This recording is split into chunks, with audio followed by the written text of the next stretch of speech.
the greatest scorer in the history of the NBA. Let's say thanks for all his contributions to the game to the master of the sky hook, future Hall of Famer, Kareem Abdul-Jabbar. In conjunction with the retirement of the greatest basketball player of all time, CBS Fox Video and NBA Entertainment are proud to announce Kareem, Reflections from Inside.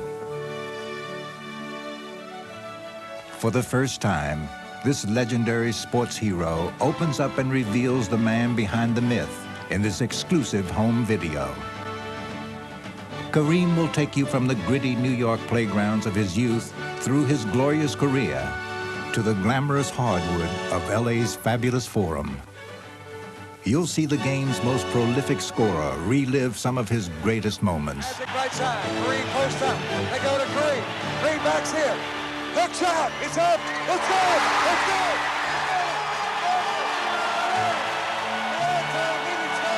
In the history of professional basketball, 31,420 points for the greatest center in modern basketball history, Kareem Abdul-Jabbar. I'm just happy that I'll be able to tell my kids one day, hey, I was on the team with the legend.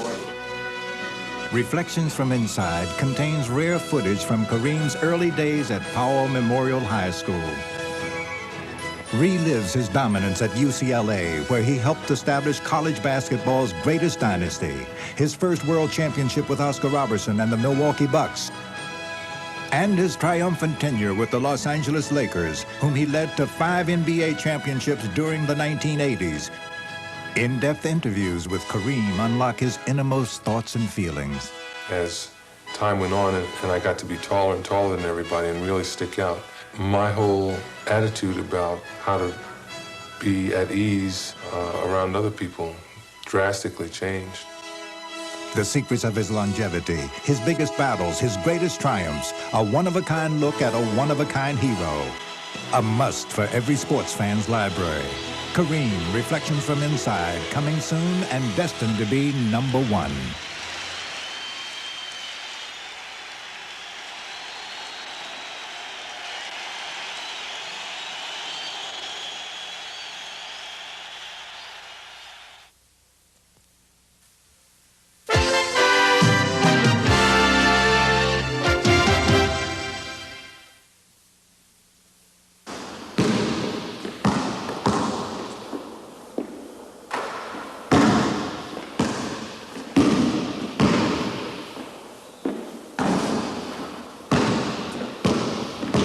Never stop working hard.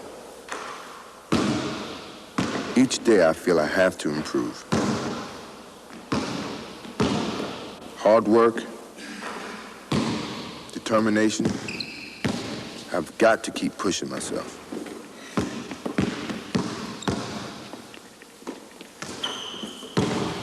I remember when I was 5 years old, dunking in trash cans on my knees, waiting for that day I would be able to really do it.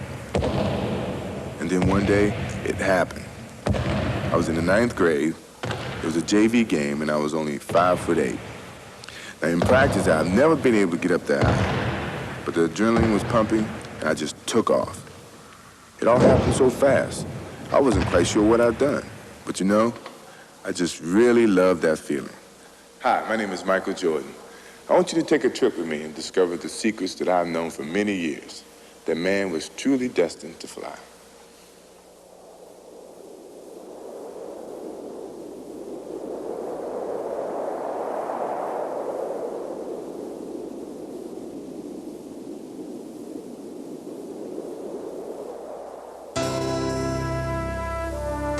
A young man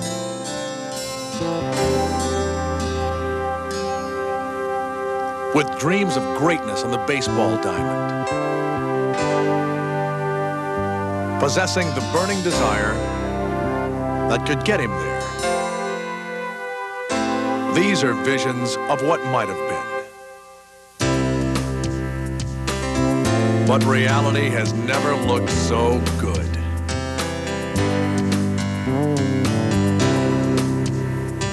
Yesterday's Little League hero has become today's most captivating athlete.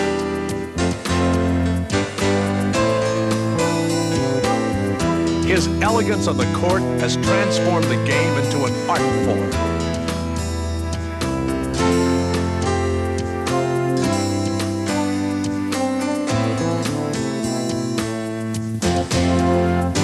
A relentless competitor who fears no one. He overwhelms the opposition, patrolling the airways with a reckless abandon. He is an unyielding defender with uncanny instincts. Thriving in adversity, he will always find a way.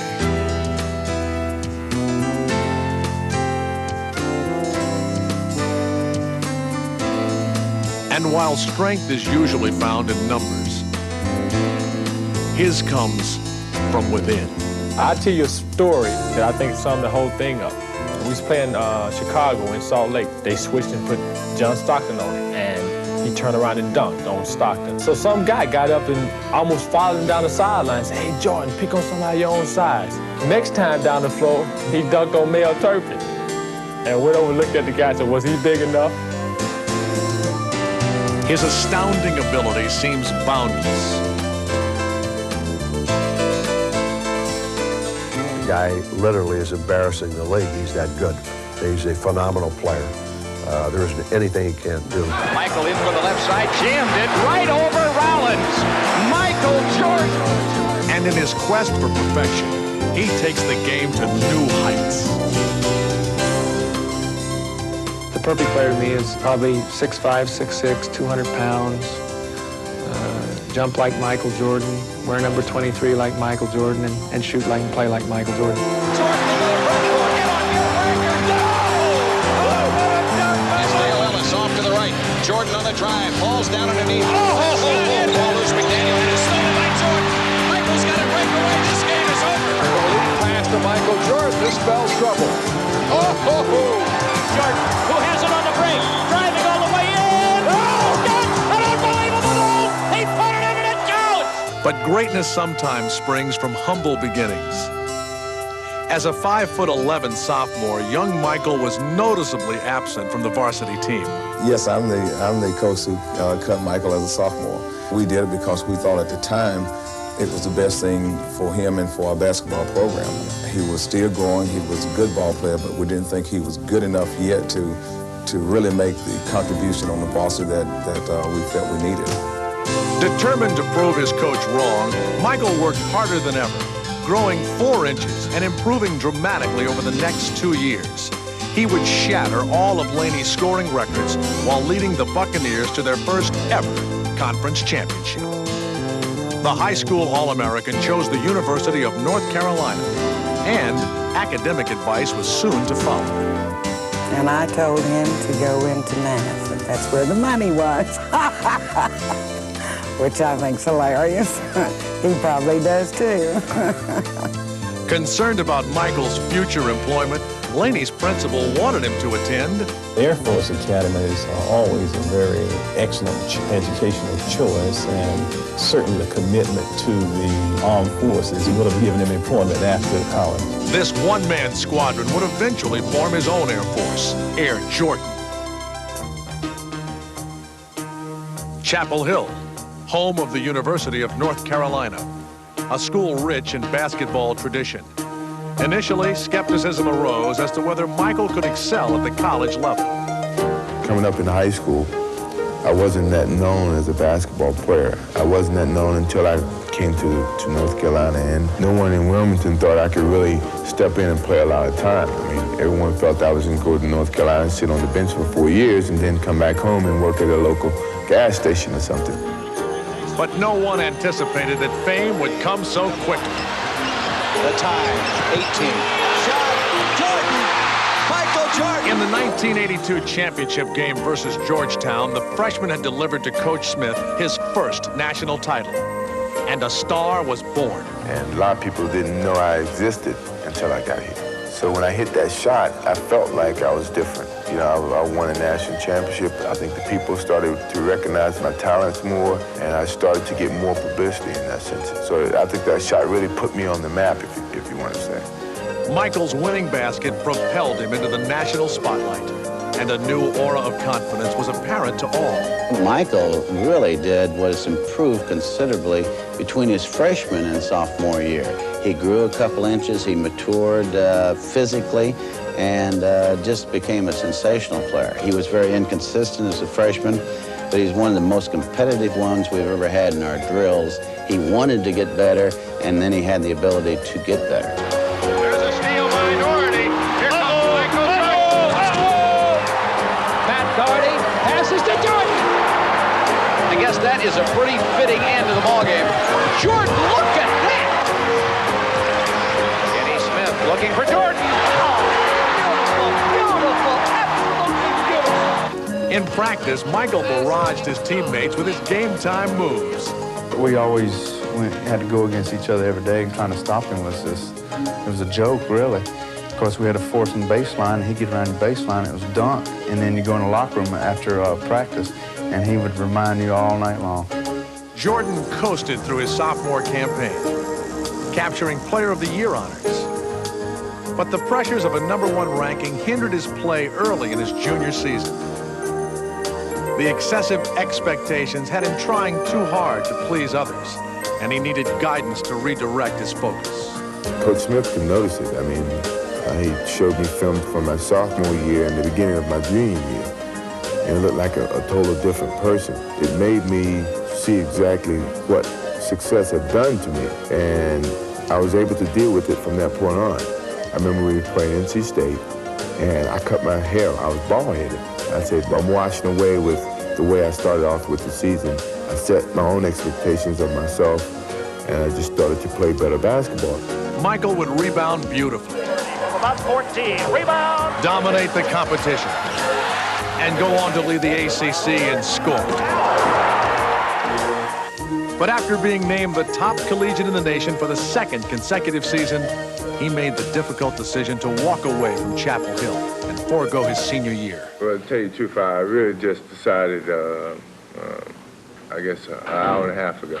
I didn't know I was, 50-50, and I talked to Coach this morning, and he helped me, and my parents helped me, and everything looks bright for me, and it's, I think the future holds, hopefully, the best for me, and I just, I felt that would be better for me to start now while I'm young. Although Michael left school early, he would fulfill his graduate requirements the following year. More immediately, he was about to become the cornerstone of a rebuilding Chicago franchise. The Chicago Bulls pick Michael Jordan of the University of North Carolina. In preparation for the Los Angeles Olympics, Jordan led Team USA to a 9-0 record in a series of exhibitions against NBA talent.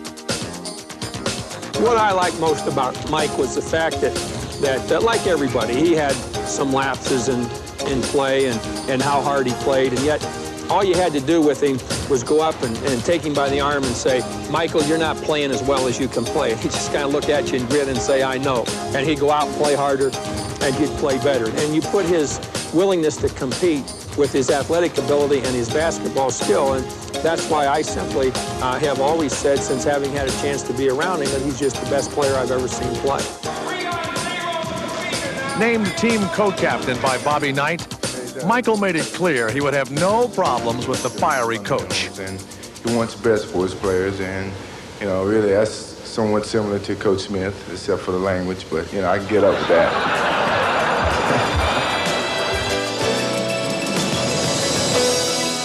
When the moment arrived, Michael was all business. The 23rd Olympiad would provide the form.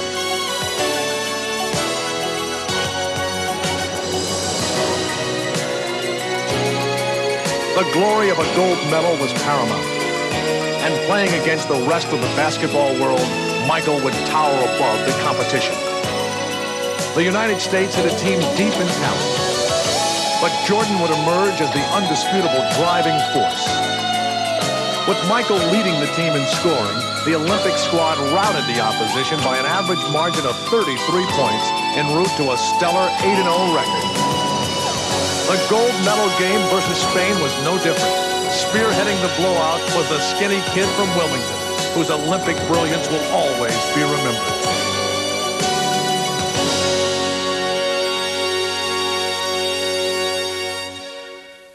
That was a special moment for me because I guess I can go back to his childhood days, and he always said to me, one day I'll be Olympian, and I said, yeah, sure. And then to win the gold medal, I mean, it was so thrilling. It was one of my special moments, and I always remember when he put it around my neck. That was a special bond that I guess will be with me in memories that no one would take away from me.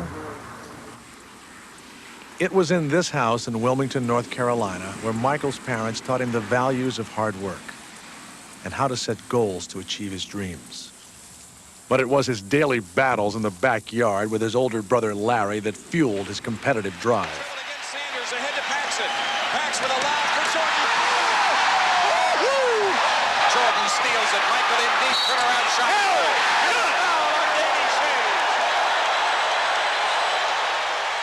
We used to play an awful lot. You know, we would play every day. And I always normally beat him. The thing that always drove Michael crazy was that Larry would beat up on him so much. And I think that he really got competitive playing his own brother. So he really helped me create some determination in myself to beat him. If I could beat him, I felt I could beat anybody. And finally, when I started to grow and my skills started to catch up with my height, I started to beat him convincingly. Equally deserving of the credit is someone who showed him how to put it through the hoop.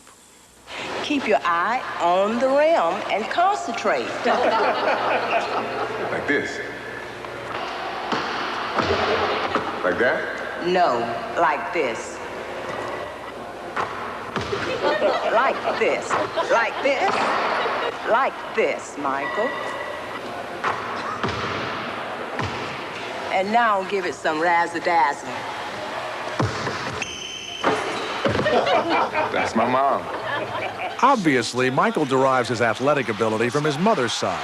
But how does one explain his 6'6" frame? After all, there hasn't been a Jordan over 6 feet in recent memory. I thought about that often.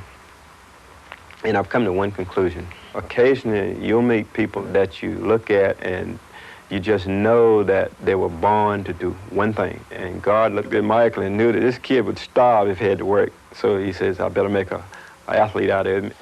So is it true Mr. Jordan would find Michael hanging from his chin-up bar, stretching himself in an attempt to grow taller? I tried to do that. I always wanted to be 7 feet.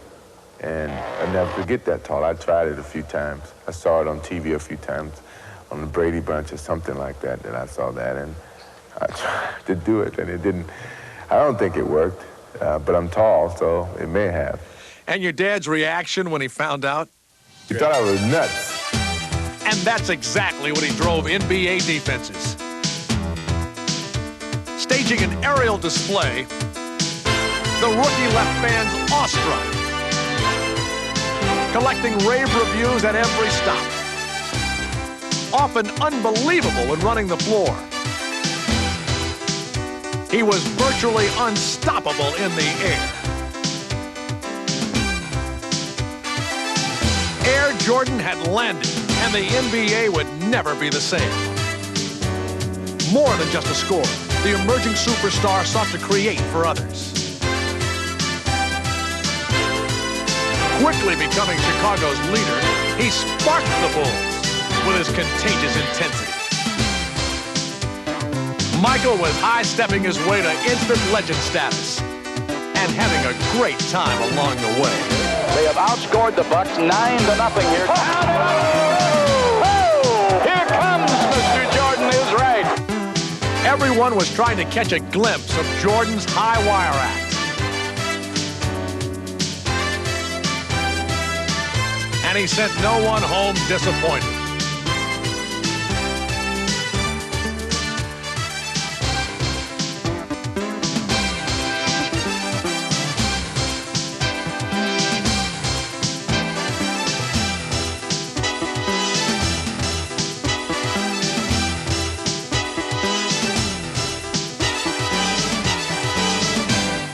Chicago was his. The Bulls were a hot ticket. And Michael was heir apparent to the title of NBA's premier ambassador. In only a year's time, he journeyed from Chapel Hill to Olympic stardom. With a schedule so hectic, he had to wait for a Bulls West Coast road trip to pick up the College Player of the Year award, which fit nicely alongside his next trophy, the NBA Rookie of the Year. Injury. An athlete's worst nightmare. Not even the NBA's most celebrated performer could escape its wrath. In only the third game of his second professional season, Michael would hobble to the bench in great pain. But no one could foresee that almost an entire season would be lost. Trying to adjust was not an easy task. Mentally, it was very hard for me to deal with because I wanted to get out and play. I was so used to playing whenever I wanted to play. And here I couldn't play because of my injury. At first, the 4-week prognosis was something Michael could deal with. But as the weeks turned into months, his frustration mounted with each passing game. The unfamiliar role of bystander had Michael at wit's end, and he needed to find a way to lessen the pain. Seeking comfort, the legendary Tar Heel returned to Chapel Hill. It was in this gym where the rehabilitation process would begin. Michael renewed his fervor for the game as his foot continued to get stronger. Once I got that confidence and the feeling in the foot was getting stronger as I continued to play, it wasn't nothing anyone could have said that could stop me. But concerned about re-injury, the Bulls wanted to delay his return. A rigorous training regimen was implemented to secure full recovery. Patiently, Michael waited for his day to come. Checking into the game for the Bulls. He's back! Number 23, Michael Jordan! Everybody told me, you're a fool for playing. You should go home and relax and come back next season, see what happens. There's the double. Jordan was playing better than ever, but fearing a career-ending setback, Chicago's coaching staff limited his play to only 7 minutes a half. The star's patience was extended once again. And once I got that opportunity to play, I felt I had to prove to people that I knew what I was doing. I was a competent individual. I wasn't doing anything to jeopardize my career. I really felt that I was healthy, I was back, and I wanted to make the playoffs. I always said that once I'm in Chicago, if I have anything to do with it, to make the playoffs each year. Dateline, the playoffs. Mighty Boston sought their 16th World Championship. And for one afternoon, the time-honored legacy of Celtic pride would be confronted by the wave of the future. Time restraints were lifted.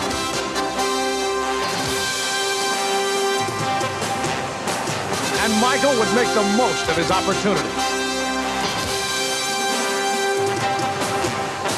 A constant presence at both ends of the floor, he single-handedly dismantled the Celtic attack. Rendered helpless by his offensive onslaught, the core of the Celtics all tried their hands at stopping him, but without success.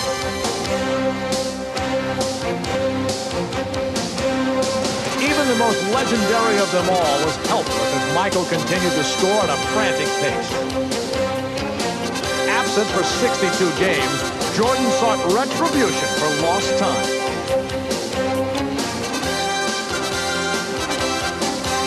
On the verge of shattering a single-game scoring record, there was nothing that would stand in his way. Michael in the drive across the lane, turnaround shot, got it! 63 for Jordan! A new NBA record has been set in the Boston Garden. When I'm on my game, when I'm really on like I was in Boston, I don't think there's too many people that can stop me. I don't think there's anybody that can stop me. And once I got off to a good start, I just felt like I couldn't stop. You know, I could run for days and not really stop. I just wish that the game didn't have to stop. We could play play on and on. We'd probably still be playing now the way I felt. This historic feat secured a place in basketball annals. But for others, the entire experience since Michael's return was unsettling. But the first few games, obviously, I was on the edge of my seat most of the time because, God forbid something would have happened. And I'll feel much more comfortable this summer because Michael's going to play a lot of golf and very little basketball.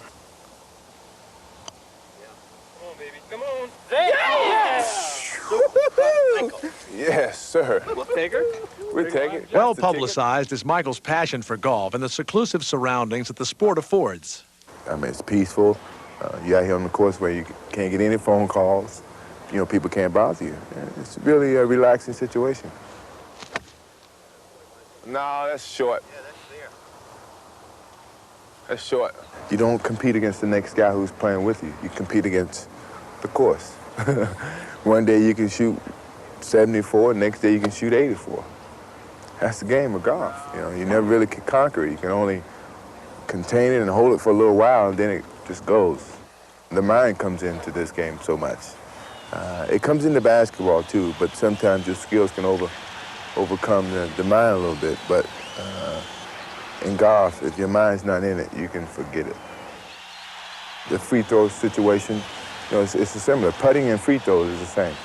And the consistency and the skill of going through the same motion every time.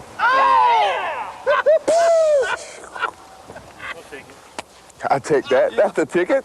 That's it. That's the ticket. Woo! Well, I have played golf with Michael before, and it's probably the only time that he keeps his tongue in his mouth, other than when he's wagging it, telling me how good he is.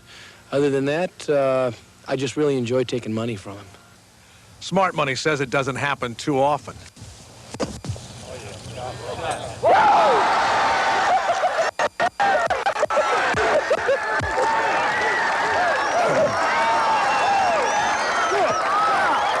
In the hole. I take it. Perhaps a career after basketball is in the making. That's a jump shot. Now that's a jump shot. But for Michael Jordan, the future is now. He lives and plays with style and charisma. And just may be the most identifiable athlete in all of sports. First, his attire, baggy shorts and the wristband on the forearm. And then there is the ever-present tongue. As far as I can remember, it originated from my granddad. My granddad stuck his tongue out, and if I'm working on my car or something around the house, I find myself going, really concentrating.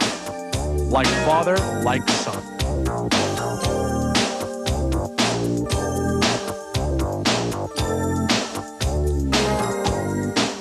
Michael's distinct on-court fashion has even caught the eye of the world of modeling. With his striking good looks and his charming demeanor, the megastar is a natural.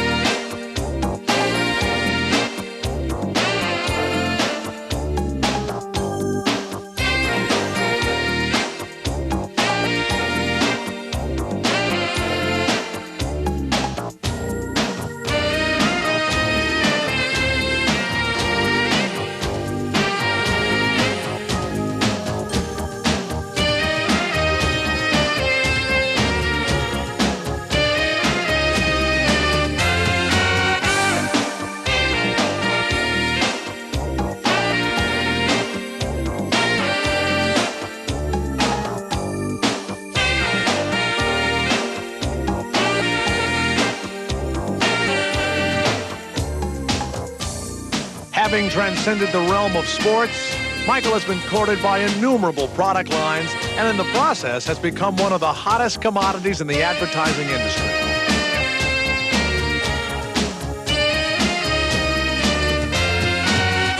With his exposure at an all-time high, Michael can go nowhere without attracting attention.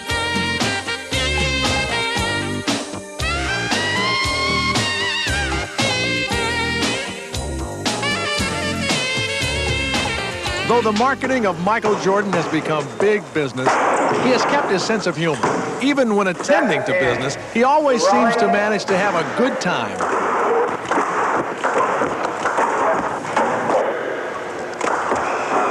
You got it. You got it. That he is only the 9th athlete to be offered a place on the Wheaties box is a true measure of his stature. But fame and fortune have truly not changed Michael. And despite his meteoric rise in popularity, he has retained a firm grip on his sense of perspective.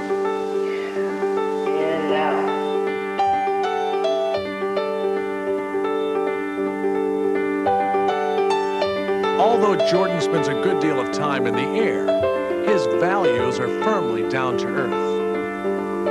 I was taught right from wrong. I was always involved in the boys' club when I was smaller. So I was able to step up and be an outspoken person against things that I didn't want to be involved in.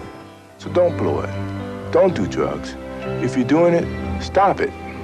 Get some help. McDonald's wants you to give yourself a chance to find out all the wonderful things you really can be. And so do I.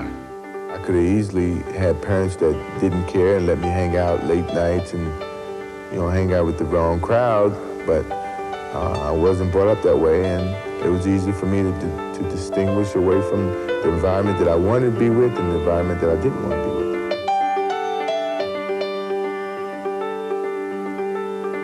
Michael is like a Pied Piper for fans of all ages, and fortunately, he leads them in only positive directions. I was always taught never forget where you came from. My parents, if I changed as a person, they would be the first ones to tell me that, and they haven't told me yet, so I'm doing well. But I always wanted to be an easygoing guy. My personality is that I'm outgoing, I love people, I love being around people, I love kids. So if I didn't have the personality to do it, it would be tough. But my personality fits this mold very easily. I don't want to be isolated from people. I think when you isolate yourself from people, then you feel that you're better than people. I don't feel that I'm better than you or the next person. But I think in society, sometimes they view you to be better than the next person. I don't think that's fair, but there's a lot of things in society that's not fair. You just have to live by it. And I wish everybody could be viewed equal. But I don't think it's ever going to be that way.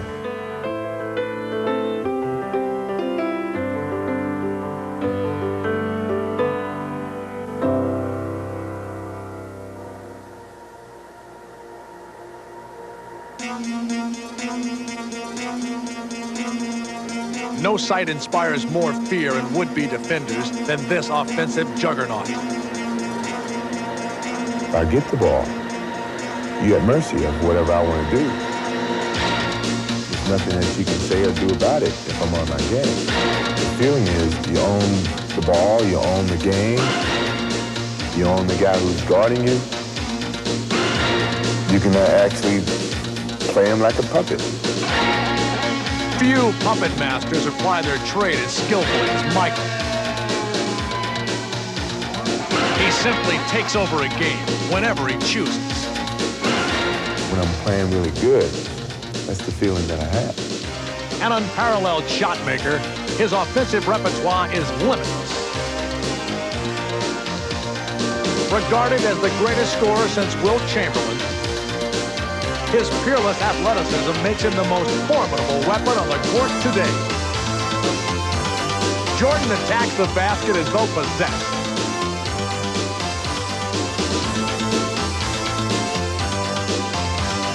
And he lights up NBA scoreboards at a dizzying pace.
Not solely a scoring machine, Michael dominates defensively as well, bringing a cerebral approach to shutting down his opponents.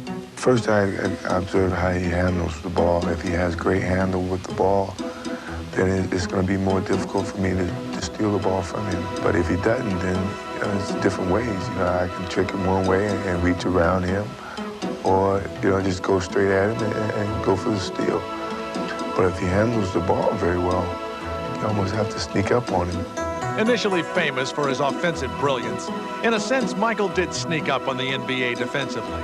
But in 1988, his tenacious play earned him Defensive Player of the Year honors and the recognition he so richly deserved.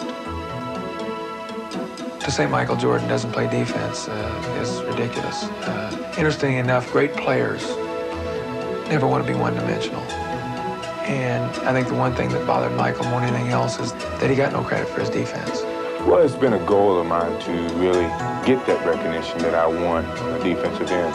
Right now I'm still getting most of the recognition on the offensive end because I'm averaging 34 points, but the defensive end is where I really want some recognition because it takes a little bit off of that all offense and, averaging 37 points or whatever, leading the league in scoring.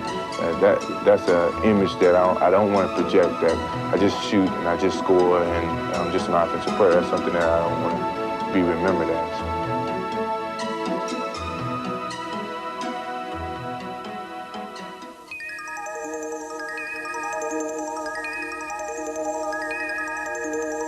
People ask me, you really think you can fly? I say, yeah, for a little while. It may be a split second, but it's flying.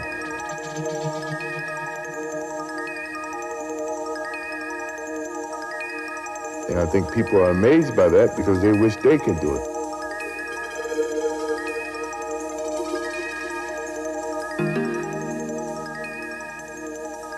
And it makes me continue to work hard to keep making these people dream and enjoy their dreams.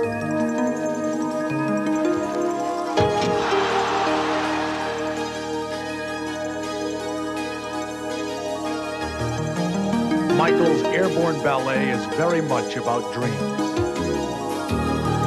Dreams of unearthly grace, of unrestrained freedom, of majestic power.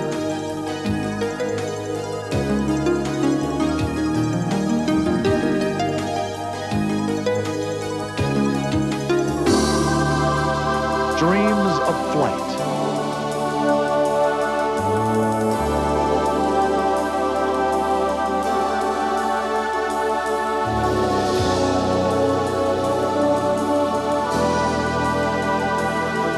For Michael and his fans, basketball is a way of sharing the fantasy.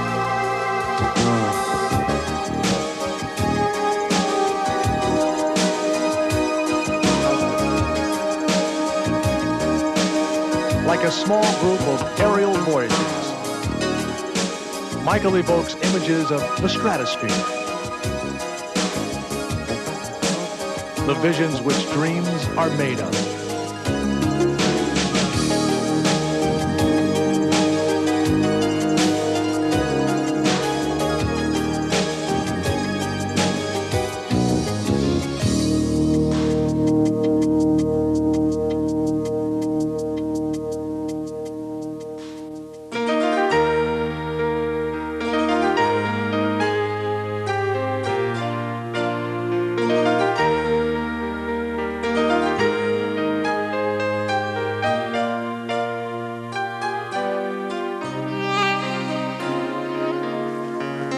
Michael may be able to achieve the unbelievable on the basketball court, but to those who look up to him, he is a very real person who possesses the rare gift to both capture their imagination and touch their hearts.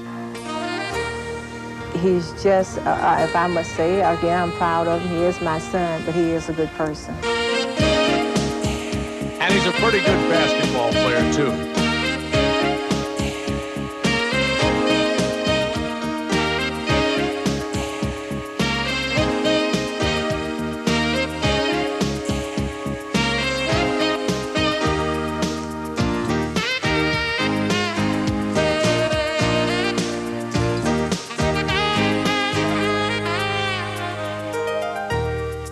Entrancing to watch, his performances capture the gamut of emotions.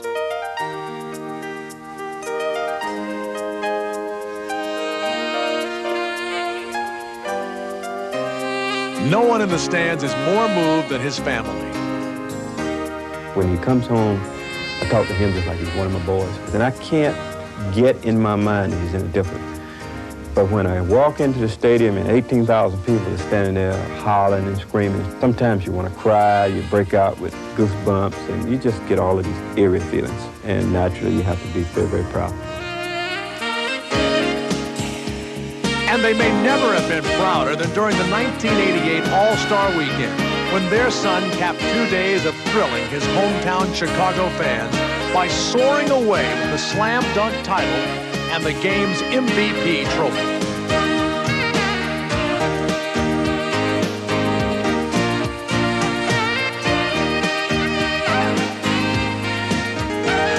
Throughout his life, Michael Jordan has met all obstacles head-on. One can only imagine what challenges he has yet to conquer. This is something to savor as we look forward to more spectacular moments from the world's most breathtaking athlete.